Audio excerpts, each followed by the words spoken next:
Naquela noite, ninguém imaginava a reviravolta que o singelo presente traria horas depois, quando a filha o abrisse.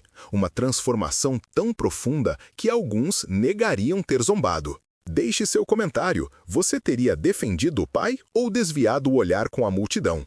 E se você gosta de histórias de pais que superam as maiores adversidades, inscreva-se para mais narrativas inspiradoras toda semana. O Salão do Baile Anual Pai-Filha da Academia Westfield, um evento exclusivo para empresários, médicos e advogados de sucesso com suas filhas impecavelmente vestidas, parecia menos brilhante quando aquele pai desajeitado entrou. Suas roupas amassadas, cabelo desalinhado e olheiras profundas contavam histórias de noites em claro que ninguém se importava em ler. Seguranças na entrada quase o barraram, confundindo-o com um entregador ou funcionário da manutenção que se perdeu. Levou 5 minutos para encontrar o convite amassado no bolso. Lá estava Thomas Mitchell, um viúvo de 42 anos, pai solo de Lily há 3 anos. Antes, um arquiteto respeitado que renunciou à carreira para cuidar da esposa durante a batalha contra o câncer. A escola particular era um desejo da esposa, que economizou desde o nascimento de Lily, sem imaginar que não veria o sonho se concretizar. Todo mês era uma corda bamba financeira. Noites em que Thomas dormia com fome para garantir o almoço de Lily, invernos em que alegava defeito no aquecedor para aquecer só o quarto dela, e incontáveis momentos chorando no carro antes de sorrir ao buscá-la na escola. Naquele dia, Lily completava 12 anos, coincidindo com o baile. Thomas trabalhou horas extras no depósito noturno, guardando cada centavo para o vestido azul que combinava com os olhos da filha, como os da mãe, custando 3 semanas de hora extra, mas valendo cada minuto. Até se permitiu uma ida ao barbeiro, mas a chuva inesperada arruinou seu penteado, e a jaqueta tinha um rasgo no cotovelo. Dirigindo seu carro de 15 anos, pensou em voltar, mas lembrou da promessa a Helena e da animação de Lily com o baile. As outras meninas dizem que é mágico, pai, ela disse, rodopiando na sala. Como ser uma princesa por uma noite. E lá estava ele, destoando entre pessoas que podiam comprar sua existência sem pestanejar, determinado a dar à filha sua noite mágica. A mesa de presentes era um testamento de riqueza, com pacotes em papéis de grife e laços elaborados, alguns com as caixas azuis da Tiffany ou laranjas da Hermès. O pacote de Thomas, embrulhado em gibis de domingo e amarrado com uma fita descombinada, parecia um seixo entre diamantes. Ao se aproximar da mesa, a mãe de um colega cirurgião cochichou com a outra, observando-o como se fosse um caso de caridade. Thomas fez uma pausa antes de depositar seu presente, ajustando o laço torto. Suas mãos grandes e calejadas pareciam deslocadas. Uma mãe puxou a filha para perto, como se a pobreza fosse contagiosa. A menina olhou para o homem com curiosidade, até a mãe cochichar algo que a fez desviar o olhar. Pai! Lily tocou seu braço. Não vai me dar meu presente? Seus olhos não continham expectativas, apenas confiança. E isso era pior. Thomas sabia o que os esperava. Olhares de pena, sorrisos disfarçados, o julgamento silencioso de quem media o valor em reais, não em amor e sacrifício. O sangue subiu aos ouvidos enquanto caminhava até o palco, cada passo mais pesado. Podia ouvir os murmúrios, sentir os olhares. Uma mãe cochichou para outra, observando-o com expressões reservadas para casos trágicos. As risadas ecoaram quando ele entrou no auditório, segurando um pacote mal embrulhado. As luzes dos lustres de cristal pareciam diminuir, como se até a luz se envergonhasse de iluminar sua aparência. Os presentes eram recebidos com exclamações da multidão, as meninas exibindo seus presentes caros. Os pais sorriam orgulhosos, aceitando apertos de mão e acenos de aprovação. Era menos sobre as filhas e mais sobre a capacidade dos pais de prover, uma exibição pública de poder financeiro disfarçada de amor paterno. Thomas sentou-se, olhando para o seu pequeno pacote embrulhado em quadrinhos, pois não podia pagar papel de embrulho adequado. O laço torto feito de uma fita de uma decoração de Natal. O que parecia charmoso em sua cozinha parecia inadequado naquele ambiente opulento. Por um momento, considerou fingir que havia esquecido o presente. Thomas procurou Lily na multidão, encontrando-a perto da mesa de comes e bebes, conversando com 2 meninas. Seu coração se encheu de orgulho. Apesar de tudo, ela prosperava, a melhor da classe, gentil com todos e com uma resiliência que o surpreendia. Ela tinha a inteligência e beleza da mãe, mas uma força própria. Por um momento pensou em ficar nas sombras, poupando-a do constrangimento. Mas ela ouviu e sorriu, acenando. Não havia como se esconder. Thomas endireitou os ombros e caminhou pela sala, ciente de cada olhar e comentário. Uma mãe puxou a filha para o lado, como para protegê-la. Um pai, em um terno caro, o olhou com desprezo antes de virar as costas. Quando o diretor anunciou o início da dança, Thomas ficou hesitante na beira da pista. Suas mãos eram ásperas e calejadas, diferentes das mãos macias dos outros pais. Quando Lily correu para ele, seu rosto iluminado, alguns pais trocaram olhares de pena e confusão. Como uma garota tão inteligente poderia ser filha de alguém tão comum? Pai! Ela exclamou, agarrando suas mãos. Vamos, essa é a minha música favorita. Thomas hesitou. Lily, talvez devêssemos esperar pela próxima. Eu não sou muito bom em... Por favor! Seus olhos, iguais aos da mãe, o fitaram com tanta esperança que ele não pôde recusar. Enquanto dançavam, Thomas sentiu cada olhar queimando em suas costas. A dança era uma valsa simples, mas para Thomas era como um esporte olímpico. Ele pisou no pé de Lily 2 vezes, pedindo desculpas, o que atraiu mais atenção para sua performance desajeitada. Perto dali, um pai que treinava a equipe de dança de competição de sua filha executou um giro perfeito com sua filha, ganhando murmúrios de aprovação da multidão. Olha o Mitchell! Alguém sussurrou alto o suficiente para Thomas ouvir. A coitada merece algo melhor do que esse desastre. Thomas quase parou, a humilhação o dominando. Mas Lily apertou sua mão e sorriu para ele, alheia à plateia. Você está ótimo, pai, ela sussurrou e sutilmente o guiou pelos passos sem que ninguém percebesse. Naquele momento, Thomas percebeu que sua filha de 12 anos o estava protegendo, como ele sempre tentou protegê-la. A música terminou e houve aplausos contidos. Enquanto outros pais e filhas saíam da pista de dança, Thomas e Lily voltaram para sua mesa no canto da sala. Era a pior mesa do auditório, parcialmente bloqueada por uma coluna e longe do palco. Mas Thomas fingiu não notar enquanto puxava a cadeira de Lily para ela. Foi divertido, Lily disse, suas bochechas coradas de excitação. Podemos dançar de novo mais tarde? Antes que Thomas pudesse responder, a filha do cirurgião apareceu ao lado de sua mesa. Ela era alta e elegante em um vestido caro. Oi, Lily, ela disse, sua voz cheia de falsa doçura. Adorei seu vestido. É feito em casa? O sorriso de Lily não vacilou. Não, mas meu pai fez horas extras para comprá-lo para mim. Ele diz que combina com meus olhos. A menina pareceu surpreendida com a resposta direta de Lily. Ela olhou para Thomas, que fingia estar muito interessado no programa para poupar Lily do constrangimento de sua intervenção.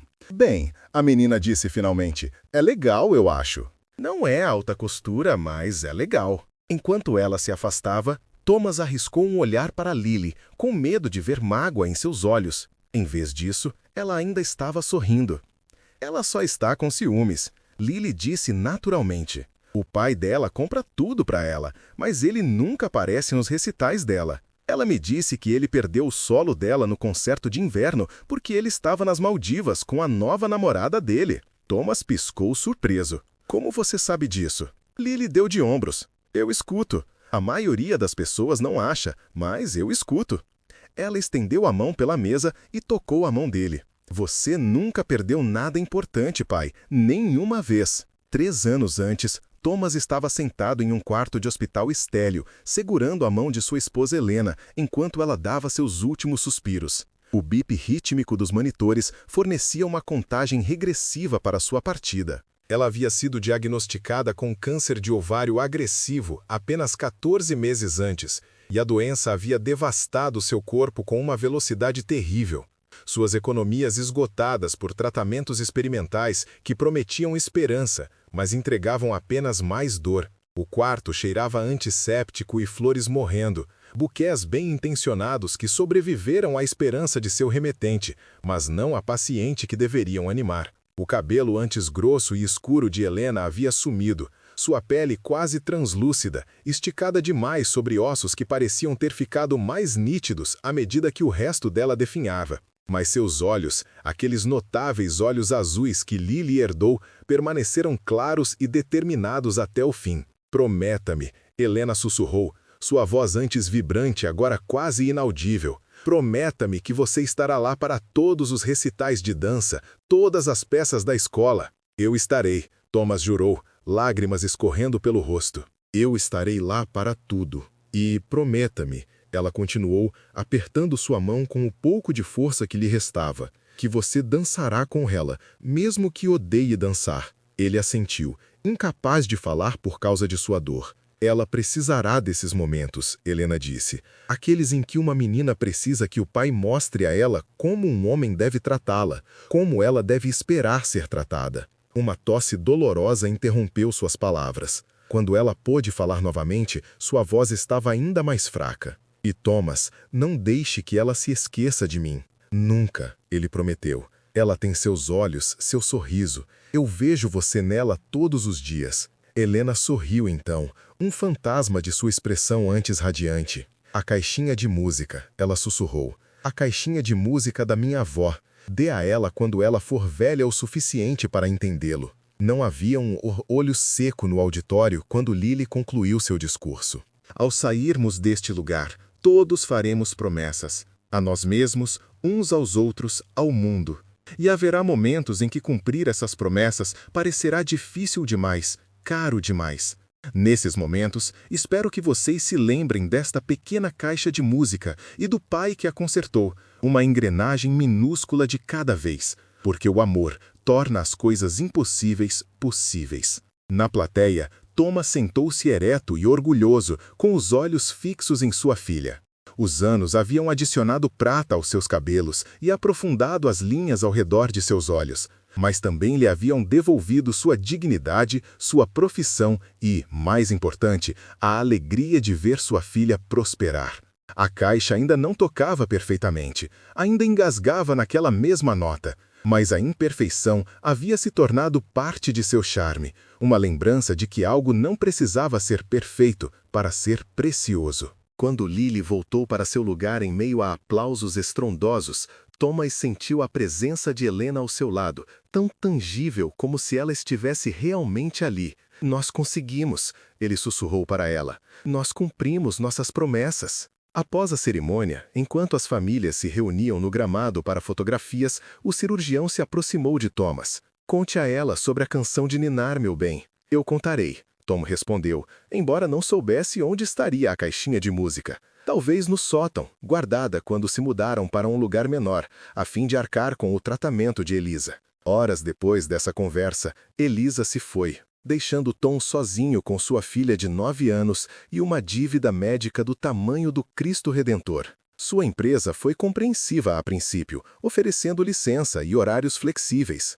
Mas, com o passar dos meses, enquanto Tom perdia prazos e reuniões importantes para comparecer às reuniões de pais e mestres e às consultas médicas para a asma de Liv, a paciência se esgotou. Eventualmente, a escolha se tornou clara: sua carreira ou sua filha. Ele escolheu Lily sem hesitação. A carreira que ele havia construído por 15 anos desmoronou em questão de meses. A prestigiada empresa onde ele estava no caminho para se tornar sócio o substituiu por um arquiteto mais jovem e ambicioso, que não tinha uma criança sofrendo em casa. O elegante apartamento no bom distrito escolar teve que ser vendido para pagar as contas médicas. Eles se mudaram para uma pequena casa alugada nos arredores da cidade, o melhor que Tom podia pagar, enquanto ainda mantinha Lily na escola particular que Elisa tanto amava. Ele encontrou trabalho onde pôde. Construção durante o dia, enquanto Lily estava na escola, estoque de armazém à noite, quando ela estava dormindo. Às vezes, ele dormia apenas 3 ou 4 horas por noite, tirando cochilos em seu carro entre os empregos. Suas mãos, antes firmes o suficiente para desenhar planos arquitetônicos precisos, ficaram calejadas e ásperas. Suas roupas, antes elegantes e sob medida, ficaram finas e desbotadas. Mas, apesar de tudo, ele cumpriu suas promessas a Elisa. Ele nunca perdeu um evento escolar. Ele aprendeu a cozinhar as refeições favoritas de Lily. E nas noites em que o luto era demais para ela, ele se sentava ao lado de sua cama e contava histórias sobre sua mãe até que ela adormecesse. Agora, quando a dança terminou, Tom conduziu Lily de volta à sua mesa no canto do auditório. O mestre de cerimônias anunciou que era hora de os pais presentearem suas filhas.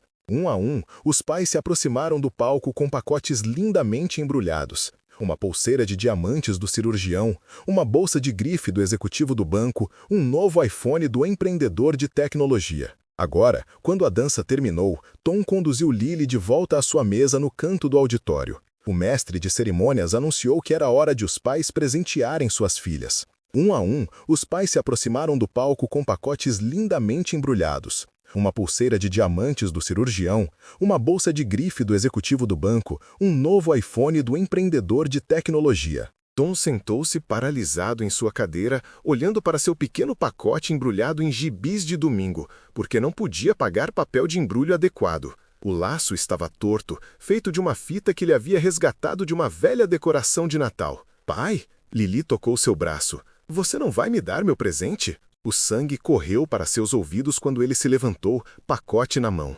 A caminhada até o palco pareceu interminável. Ele podia ouvir os murmúrios, sentir os olhares. A mestre de cerimônias, uma mulher em um vestido caro que presidia a APM, mal disfarçou seu desdém ao pegar o microfone.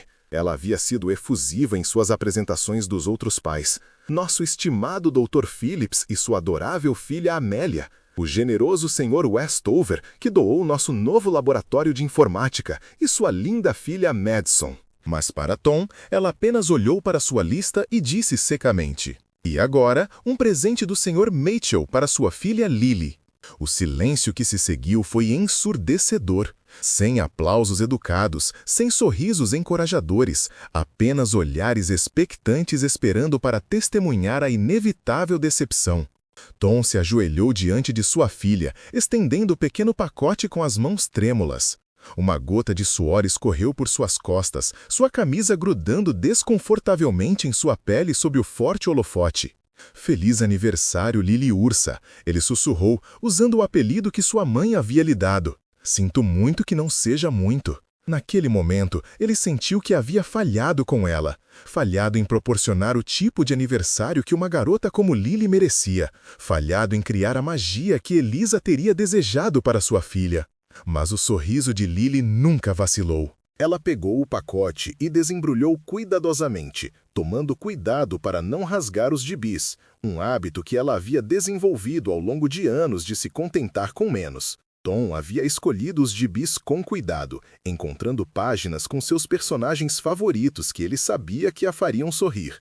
Dentro do papel havia uma pequena caixa de madeira com um fecho simples, sua madeira polida com um brilho suave. Quando ela a abriu, uma melodia suave começou a tocar, a canção de ninar que sua mãe costumava cantar para ela dormir todas as noites. A melodia era delicada e assombrosa, enchendo o ambiente. Não era uma canção popular que ninguém reconheceria. Era uma velha melodia folclórica da terra natal da avó de Elisa, transmitida por gerações. Enquanto a caixinha de música tocava, Tom viu o reconhecimento amanhecer nos olhos de Lily, seguido por admiração e então, mais poderosamente, um lampejo de conexão com a mãe que ela estava lentamente esquecendo. "Papai", ela engasgou, seus olhos arregalados e cheios de lágrimas. "Isso é?" Tom assentiu, sua própria visão embaçada. A caixinha de música da sua mãe. Aquela que a avó dela deu a ela. Eu a encontrei no sótão no mês passado. Estava quebrada, então eu tenho trabalhado para consertá-la todas as noites depois que você foi dormir. O que Lily disse em seguida silenciou todos os sussurros naquela sala julgadora. "Isso é melhor do que todos os outros presentes juntos", ela disse, sua voz clara e ecoando por todo o auditório repentinamente silencioso. "Porque você não apenas comprou, papai, você colocou seu coração nisso." Seus olhos se encheram de lágrimas, enquanto ela abraçava a caixa contra o peito.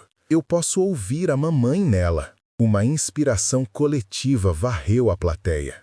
A esposa do cirurgião enxugou os olhos com um lenço bordado. O executivo do banco se mexeu desconfortavelmente em seu assento, de repente ciente do recibo da bolsa de grife de sua filha ainda em seu bolso, comprada por seu assistente naquela manhã sob suas instruções. Até mesmo a mestre de cerimônias pareceu momentaneamente sem palavras, seu sorriso praticado vacilando enquanto ela observava Lily embalar a caixinha de música como se fosse feita de ouro puro. Você teria valorizado um presente tão simples ou ficaria desapontado por não ser algo novo e caro? Compartilhe seus pensamentos nos comentários. A verdade era que Tom havia levado a caixinha de música quebrada a 4 oficinas de concerto diferentes, apenas para ouvir cada vez que o mecanismo era muito antigo e especializado para consertar.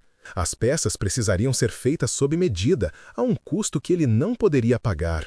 O último reparador, um senhor idoso com olhos gentis, devolveu a caixa com sincero pesar. Sinto muito, ele disse. Esta é uma peça rara, feita na Suíça, provavelmente no início de 1910. Se você tivesse $5.000 de sobra, eu poderia enviá-la a um especialista em Genebra que poderia restaurá-la. Mas, mesmo assim, Tom agradeceu a ele e saiu, a caixinha de música quebrada parecendo impossivelmente pesada em suas mãos. Naquela noite, depois que Lily dormiu, ele se sentou à sua pequena mesa de cozinha e chorou, não apenas pela caixinha de música, mas por todas as maneiras como ele continuava falhando em preservar a memória de Elisa, todas as promessas que ele temia não poder cumprir. No dia seguinte, ele parou em uma livraria de segunda mão a caminho do trabalho e encontrou um livro sobre conserto de caixinhas de música antigas.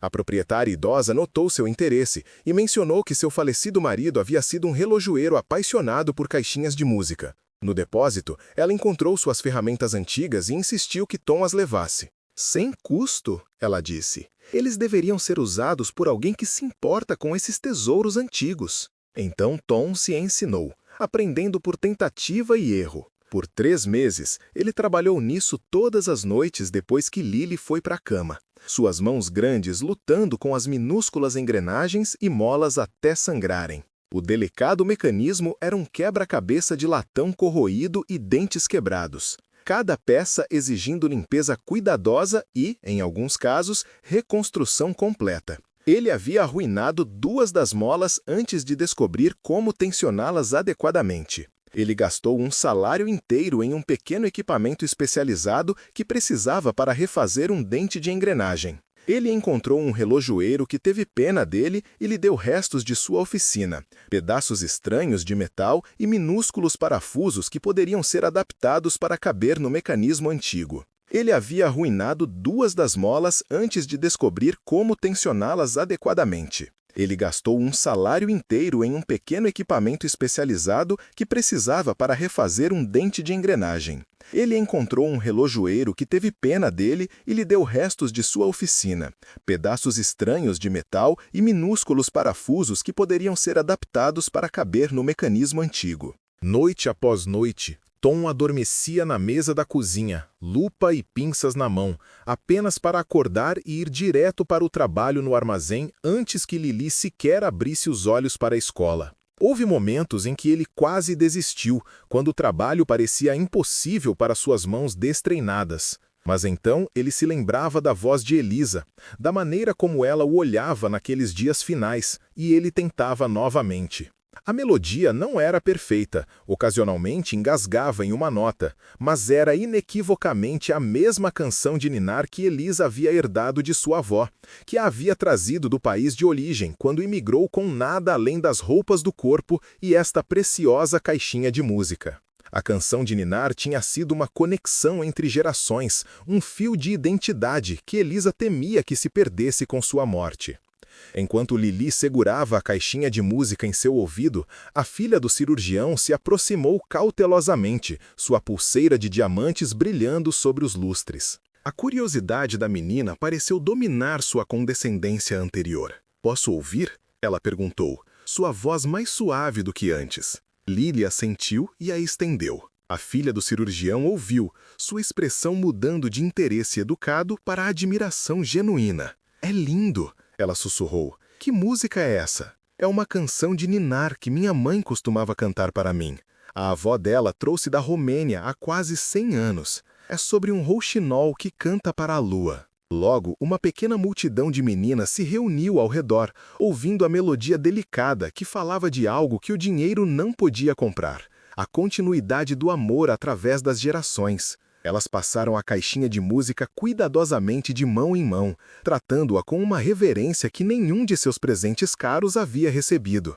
Algumas delas perguntaram a Lily sobre sua mãe, e talvez pela primeira vez desde a morte de Elisa, Lily falou sobre ela livremente, a música dando-lhe permissão para se lembrar sem dor. Tom ficou desajeitadamente de lado, sem saber o que fazer consigo mesmo. Ele se sentia deslocado neste círculo de riqueza e privilégio, mas de alguma forma a pequena caixinha de música havia criado uma ponte que ele nunca poderia ter construído sozinho. Então, ele sentiu uma mão em seu ombro. Era o Sr. Peterson, o professor de música da escola, um homem quieto, com olhos pensativos, que sempre foi gentil com Lily. Essa caixa, Sr. Peterson disse baixinho, o artesanato para consertar algo tão antigo é notável. Tom encolheu os ombros, desconfortável com o elogio. Eu simplesmente não podia deixá-la quebrada. Era muito importante. Não, você não entende, Peterson insistiu. Eu tenho uma coleção de caixinhas de música antigas.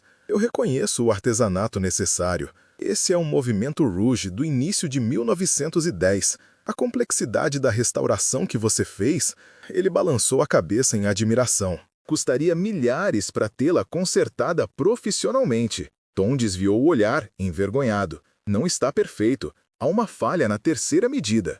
O que a torna autêntica, Peterson disse com um sorriso. Como a assinatura de um artista. Sabe, ele continuou, estamos procurando alguém para ajudar a construir cenários para o musical da primavera. Não paga muito, mas alguém com suas habilidades e atenção aos detalhes seria perfeito. O último pai voluntário criou um cenário que desabou durante o ensaio geral. Tom estava prestes a recusar. Ele simplesmente não tinha tempo para trabalho voluntário entre seus 2 empregos. Quando avistou Lily no meio de seu círculo de amigos, descrevendo animadamente algo sobre o mecanismo da caixinha de música que ele havia explicado a ela. Ela parecia feliz, conectada de uma forma que ele não via desde antes da doença de Elisa. Eu poderia ser capaz de arranjar algum tempo, Tom disse cuidadosamente. Que tipo de cenários vocês estão planejando? Antes que Peterson pudesse elaborar, a presidente da APM se aproximou, sua expressão transformada de desdém em polidez cuidadosa. A mulher que mal havia reconhecido a existência de Tom uma hora antes, agora o olhava com novo interesse,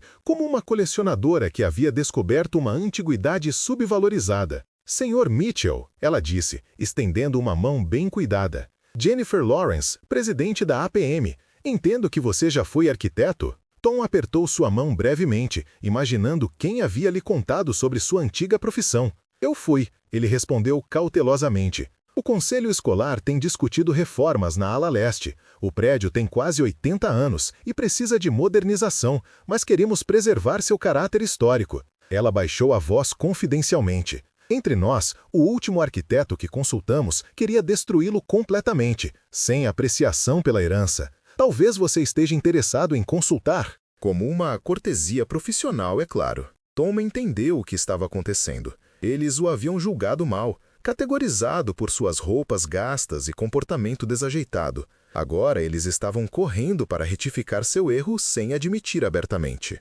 Uma hora atrás, ele era invisível para esta mulher. Agora ela o via como potencialmente útil. Ele estava tentado a recusar, a dizer a ela exatamente o que pensava de seu repentino interesse. Mas então ele pensou em Lily, em como uma posição de consultoria, mesmo que pequena, poderia ajudá-lo a reconstruir alguma aparência de sua antiga carreira. Ele pensou em como isso poderia significar um turno noturno a menos no armazém, uma noite a mais em casa com sua filha. Eu ficaria feliz em dar uma olhada nos planos, ele disse neutralmente. Embora minha especialidade sempre tenha sido design sustentável, não preservação histórica. Melhor ainda, Sra. Lawrence disse alegremente. Temos desejado incorporar mais elementos verdes. Meu marido, ele está no conselho da Greenfield Development, sempre diz que a sustentabilidade é o futuro. Tom assentiu, reconhecendo o nome de uma das maiores empresas de desenvolvimento da cidade. Uma empresa que havia rejeitado sua candidatura a emprego apenas 6 meses antes.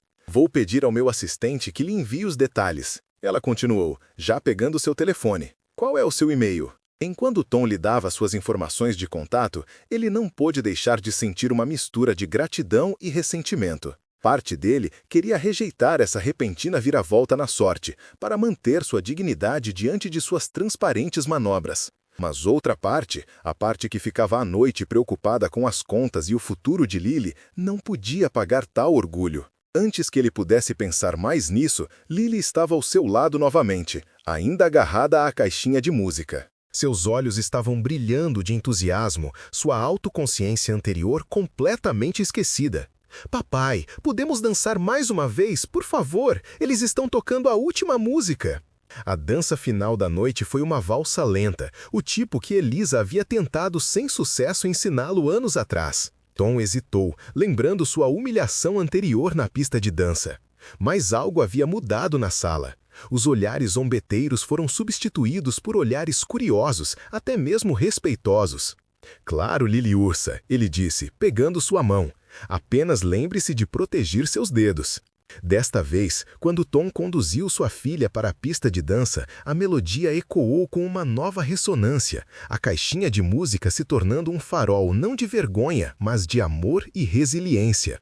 E enquanto eles dançavam, em meio à multidão de pais ricos e suas filhas mimadas, Tom soube que ele havia dado a Lily o único presente que realmente importava, o presente de seu coração. No contexto da cultura brasileira, a ideia de dar um jeitinho para consertar algo valioso, mesmo sem recursos, é muito forte. A caixinha de música representa essa persistência e o valor dos laços familiares, elementos muito apreciados no Brasil. A cena final, com a filha valorizando o esforço do pai acima dos presentes materiais, ressoa com a importância da família e do afeto na cultura brasileira. A reviravolta na atitude da presidente da APM reflete a percepção de status social e a valorização do sucesso profissional, temas presentes na sociedade brasileira. O carinho e esforço de Tom, contrastando com a ostentação dos outros pais, exemplifica a beleza dos gestos simples e sinceros, um valor intrínseco à cultura brasileira.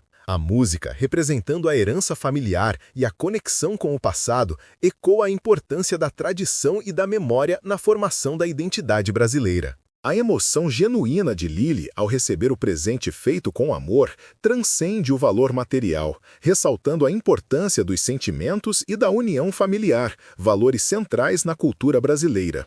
A cena final, com Tom e Lily dançando juntos, simboliza a força do amor paterno e a capacidade de superar as adversidades, um tema universal que ressoa profundamente com o público brasileiro. O valeu demais que a filha expressa metaforicamente é o reconhecimento do amor e dedicação do pai. Naquela noite do baile, o salão silenciava, ninguém ria.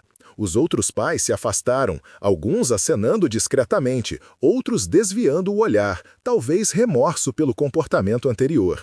Mesmo pisando nos pés de Aninha e ainda sem saber conduzi-la direito, nada importava mais. Pai e filha se moviam em seu ritmo único, unidos por algo maior que passos de dança perfeitos. A caixinha de música, agarrada firme na mão de Aninha, vez ou outra se sobressaía à orquestra, um contraponto que, curiosamente, enriquecia a valsa. Alguns pais próximos sorriram, suavizados pela lembrança inesperada do real sentido da noite. Celebrar o laço entre pais e filhas, não competir por riqueza ou status. Enquanto dançavam, Aninha o encarou com os olhos da mãe. Pai, disse suavemente, mamãe estaria orgulhosa. Por eu ter consertado a caixinha? Beto perguntou, guiando-a com cuidado. Aninha balançou a cabeça.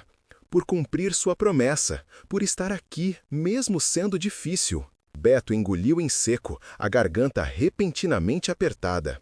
Às vezes, me preocupo em não estar fazendo o suficiente, em estar decepcionando vocês duas. Não está, Aninha respondeu com a certeza simples de uma criança que nunca teve motivos para duvidar do amor do pai. Você é o melhor pai do mundo. Por um instante, Beto se permitiu acreditar que talvez fosse verdade. Na manhã seguinte, Beto acordou com um toque incomum do celular. Quase não recebia ligações. Muitos amigos se afastaram durante a doença de Lúcia, desconfortáveis com a dor crua que se seguiu à sua morte. Tateou o aparelho, temendo que fosse a escola ligando sobre Aninha. Em vez disso, recebeu 3 ligações inesperadas em sequência. Uma do seu Zé, sobre o festival de primavera, confirmando a primeira reunião de planejamento para a terça seguinte. Outra da diretoria da escola sobre a reforma, com o próprio presidente demonstrando entusiasmo com seu potencial envolvimento. E uma terceira de um escritório de arquitetura especializado em instituições de ensino. Aparentemente, o médico que rira dele era do conselho administrativo e queria se redimir. O Dr. Frank mencionou sua experiência em design sustentável, disse a sócia do escritório, uma mulher chamada Rebeca. Estamos procurando alguém com essa expertise para nossa nova iniciativa de escolas verdes. Teria interesse em conversar conosco? Beto sentou à mesa da cozinha, olhando para o celular mesmo após as ligações terem terminado. Aninha o encontrou ali, ainda de pijama, uma xícara de café intocada esfriando ao lado. Pai, tudo bem? Perguntou, servindo-se de cereal. Acho que sim, respondeu lentamente. Acho que as coisas podem estar mudando para nós, Aninha. Ela sorriu, um bigode de leite já se formando acima do lábio. Por causa da caixinha? Por sua causa, Beto corrigiu. Você mostrou a todos quem você é ontem à noite, quem nós somos. Em 6 meses, Beto já trabalhava como consultor. Sua experiência em design sustentável lhe rendendo reconhecimento entre escolas que buscavam modernizar seus prédios antigos. O projeto de reforma da escola de Aninha foi destaque em uma revista de arquitetura, ressaltando a forma inovadora como Beto preservou o caráter histórico do prédio, incorporando tecnologias de ponta em eficiência energética. O artigo mencionou sua trajetória em comum, de escritório renomado a estoquista a consultor especializado. E, de repente, Beto se viu recebendo ligações de outras instituições interessadas em projetos similares. O trabalho não era tão lucrativo quanto sua antiga posição, mas oferecia algo muito mais valioso: flexibilidade. Podia agendar reuniões em torno das atividades de Aninha, trabalhar em casa quando ela estivesse doente e, o mais importante, nunca perder um evento escolar.